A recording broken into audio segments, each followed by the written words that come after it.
मैं एक छात्र नेता को आमंत्रित करूंगी मंच पर। छात्र नेता स्निग्धा श्रीवास्तव, जो कि इंजीनियरिंग की स्टूडेंट हैं, पंतनगर उत्तराखंड से आती हैं आज के विषय पर बोलने के लिए। और मैं आपको बता दूं, स्निग्धा बहुत अच्छी क्लासिकल सिंगर भी हैं। ओम सहना भवतु सहनौ भुनक्तु सह वीर्यं करवावहै। May we come together, sit together, speak together, eat together and grow together. What a beautiful, beautiful philosophy. Namaste.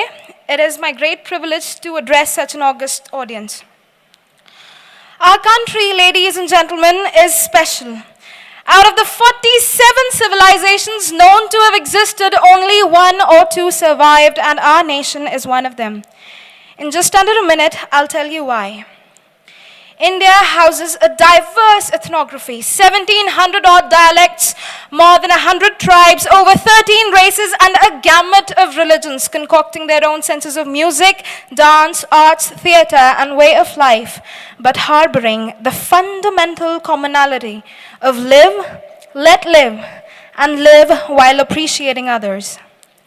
All of this led to Swami Vivekananda's reaffirmation of Vasudhaiva Kutumbakam, Sri Rabindranath Tagore's idea of pluralism, Satyajit Ray's belief of cultural intercourse, Sardar Patel's idea of national tolerance, Dr. Kalam's talisman of brotherhood, and Ashoka's thoughts on peace, as they all believed, and so do I, that diversity is the very root of unity, that diversity is the very root of strength. Monoculture will always lead to decay, multiplicity always to prosperity. Brothers and sisters, India is not a melting pot existing to achieve cohesion. Rather, we must become a bowl of salad searching for harmony, vibrant, colorful, and coexisting.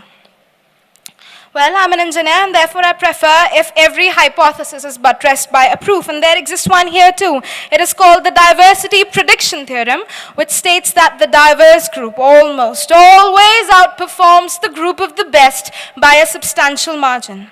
So, we have a sort of an equation in our hands now. Diversity plus X equals utopia. What is this unknown variable X? What is actually barricading us from achieving this bliss? I'll tell you, it is the difficulty of embracing a kind of beauty that is different from ours, but opus Dei all the same. Maybe our cultures have not been marketed as well as that of the Westerners.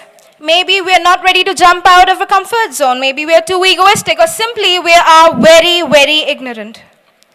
However, media can come to rescue for this. Media is one of the most powerful tools of our age. And therefore, if our folk arts and traditions were to be broadcasted there in the commercial channels, as the resolution says, it would revive the sentiments of appreciation and serve great good, just as the reforms in our education system has done, just as SPIC-McKay is doing, just as the corporates are doing, but on a much more massive scale. Bruce Tuckman, friends, gave a model for nation developing and team developing. He said that there are 4 steps to it: forming, norming, performing, and storming. The third one, storming, is where divergent groups come together and exchange their thought processes, where a sort of a rigor develops. And the final one is performing, where the nation rises up to the occasion as one, where the nation becomes great. Friends, even though I weep for the communal clashes and the all too frequent denunciation of each other, I am optimistic.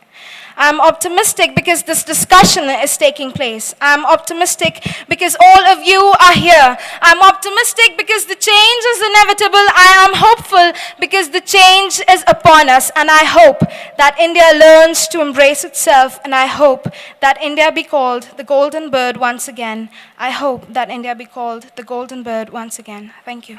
बहुत बहुत शुक्रिया। और हम भी ऐसी उम्मीद करते हैं स्निग्धा, और मैं राहुल जी से निवेदन करूंगी कि इस युवा छात्र नेता को सम्मानित करें। हमारे इस भारतीय छात्र संसद के मंच से मित्रों, तालियों की गुजारिश मैं आपसे करूंगी।